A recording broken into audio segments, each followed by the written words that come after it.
RFTV dan program Bincang-Bincang Sore ini.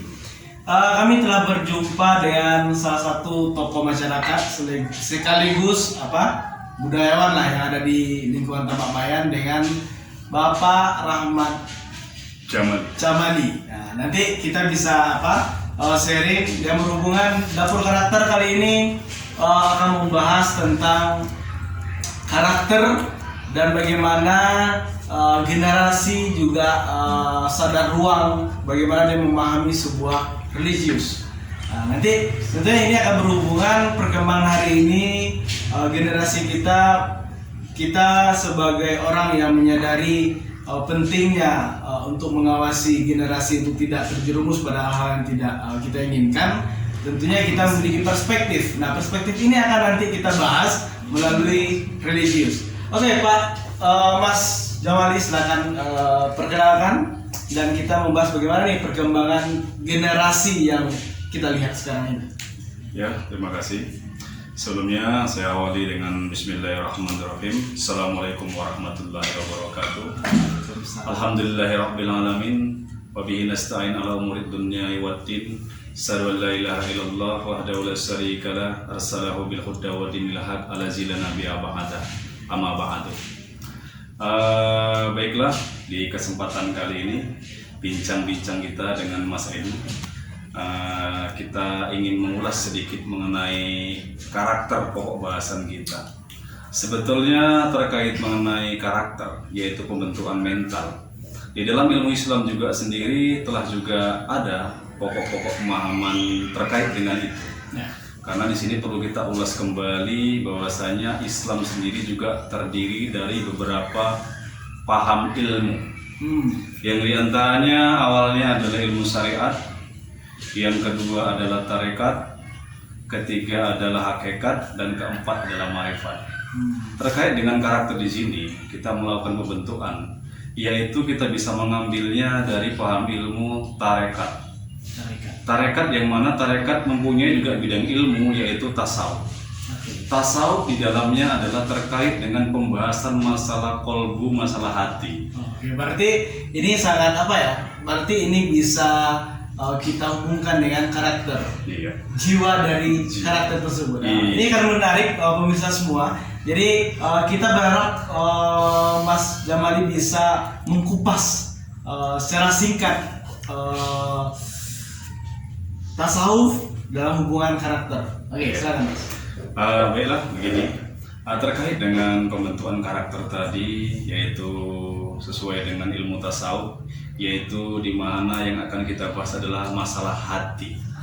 Jadi terkait dengan masalah hati, di sini Allah juga telah berfirman di dalam surat Al-Baqarah ayat 10 mengatakan, fi qulubihim maradun fazadahumullahu maradda walahum azabun alimun bima kanu ya'zibun. Di sini artinya dalam hati mereka ada penyakit. Lalu Allah memperbanyak penyakit itu dan mereka diberikan siksaan yang pedih karena mereka mendustakan kebenaran. Jadi di sini sejatinya manusia itu telah diberikan hati dan di dalam hati itu sudah Allah tambahkan penyakit. Jadi memang ketika manusia itu dilahirkan ke muka bumi ini, kita semuanya sudah memiliki bibit penyakit. Lalu selanjutnya Allah menambahkan penyakit itu. Jadi penyakit itulah yang mesti harus kita bersihkan. Jadi di sini ilmu Islam mengulas terkait masalah kolbi, yaitu bagaimana caranya kolbi kita bisa selalu bersih. Nah, jadi kalau misalnya kolbi kita harus selalu bersih, itu pastilah ada alat untuk pembersihnya. Kan begitu, sesuai dengan mungkin kita sekarang ini, kalau memang mungkin kita mau mandi kita pakai sabun, mencuci kita pakai deterjen, kan begitu, menggosok gigi juga pakai pasta gigi. Dan untuk terkait membersihkan hati juga kita punya cara, yaitu dengan cara zikirullah, dengan cara mengingat Tuhan. Itulah langkah kita sebagai hambanya Allah untuk membersihkan hati. Nah, jadi terkait dengan itu, maka dengan hati yang bersih, disitulah Allah bisa selalu bersemayam dalam hati kita. Karena Allah berkata, fi qulbi mu'minin baitullah, sebenarnya aku adalah hatimu. Allah itu bersarang di hati kita, itu yang mesti kita jaga. Oke. Akan tetapi manakala dewasa ini kita tidak bisa menjaga hati, sehingga hati selalu membuat kepada perbuatan-perbuatan yang selalu mengarah ke hal-hal yang negatif. Disinilah masuk kepada karakter tadi. Jadi ketika kita tidak bisa menjaga hati, tidak bisa membersihkannya dengan cara mendekatkan diri kepada Allah dengan zikir-zikir dan asma-asma Allah tadi, maka hati akan selalu kotor. Kalau hati kita sudah kotor, alhasil pada perbuatan duniawi kita, perbuatan kita, maka akan selalu mengarah kepada hal-hal yang negatif. Ya seperti tadi yang sekarang ini sudah jelas kita lihat bersama, yaitu musuh besar kita untuk generasi muda adalah narkoba. Karena apa?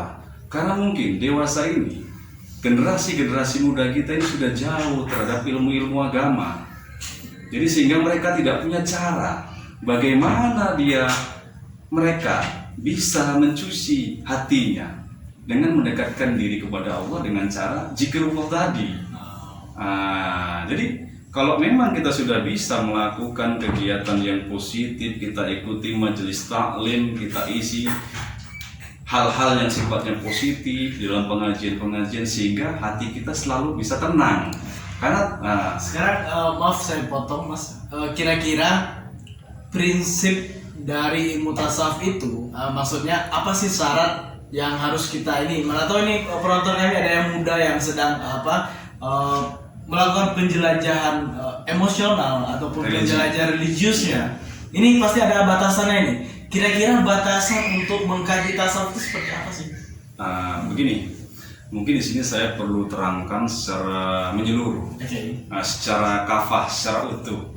Sejatinya ilmu Islam itu memiliki 4 pemahaman seperti yang saya sampaikan tadi: syariat, tarekat, hakikat, dan marifat. Yang mana kedudukan ilmu tarekat yaitu tasawuf adalah pada posisi tahapan yang kedua, dan tauhid adalah tahapan yang ketiga. Jadi kedua bidang ilmu ini sebenarnya ini sebagai dasar kita untuk memahami Islam secara menyeluruh. Karena apa? Mungkin kita tidak menyadari dan kita mungkin tidak banyak yang tahu kenapa sih kubah-kubah di masjid itu punya lambang bulan dan bintang. Kan begitu. Sementara Allah berkata dalam Al-Quran, inna kulli shay'in sababa, setiap yang kucipta pasti punya sebab. Memang itu yang menciptakan manusia, tapi dasar manusia menciptakan itu kan atas kehendak daripada Allah. Jadi terkait dengan 4 tahapan ilmu tadi, ini mereka memiliki lambang-lambang. Syariat ada lambangnya bumi, tasawuf ada lambangnya bulan, tauhid ada lambangnya bintang, dan marifat ada lambangnya matahari. Kalau kita tamsilkan di perbendaharaan bumi ini, kan begitu. Jadi seperti ilmu kita bahas sedikit saja masalah tauhid. Tauhid kenapa kita lambangkan seperti bintang? Karena apa? Ilmu tauhid itu adalah ilmu yang paling tinggi di dunia ini, adalah ilmu perbintangan, ilmu antariksa. Terkait daripada ilmu perbintangan tadi, sebelum adanya kecanggihan zaman, modernisasi, ada kompas, ada penunjuk arah segala macam, ada GPS. Zaman dahulu orang ingin melaut, melakukan proses pencarian ikan, itu mereka pergi dari bibir pantai itu melihat bintang. Dari mana bintang saya dari pilih? Jadi begitu mereka sudah melanglang buana di tengah-tengah laut, mereka akan berujuk pulang kembali menengok bintang tadi yang ketika dia keluar tadi. Itulah sebagai penunjuk jalan awalnya. Jadi terkait dengan yang tasawuf tadi, tarekoh itu adalah menurut Islam itu adalah jalan lurus menuju Allah.